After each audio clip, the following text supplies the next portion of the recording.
سلام الله عليكم. عدنا إليكم مجددا بهذا الفيديو الجديد لنعرض عليكم هذا الصرح الكبير.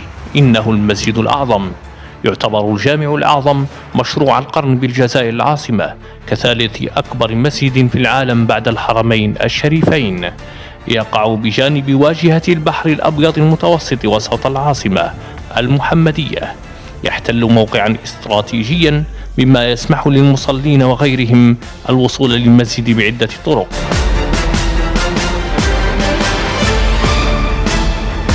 يتربع على مساحة تمتد على 20 هكتار، ومبناه مضاد للزلازل.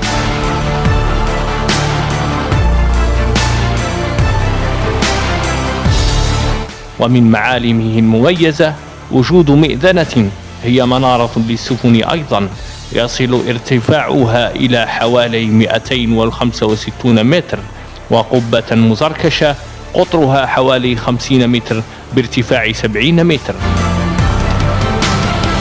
يعتبر كذلك نواة لمجمع ثقافي يضم 25 واجهة ومركبا به دار القرآن الكريم، ومعهدا عاليا للدراسات الإسلامية بحيث أنه يستوعب حوالي 3000 طالب، ومكتبة كذلك تتسع ل2000 شخص،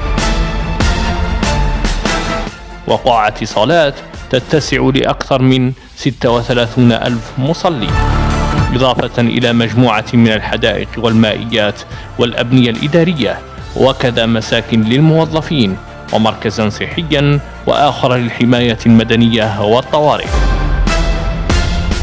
الذي يقال أن هذا المكان كان يسمى باللغة الفرنسية لافيجري، والتي تعود أحداثه إلى سنة 1914، أين كانت هناك كنيسة أسسها الكاردينال لافيجري كمنارة للتبشير والتنصير بالمغرب العربي في نفس المكان. لكن اليوم أصبح يسمى المكان بالمحمدية، مكان هذا الصرح الإسلامي مسجد الجزائر الأعظم.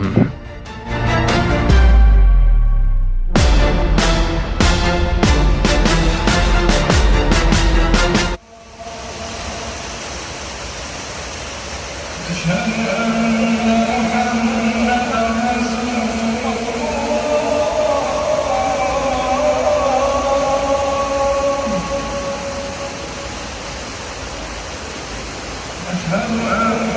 محمدا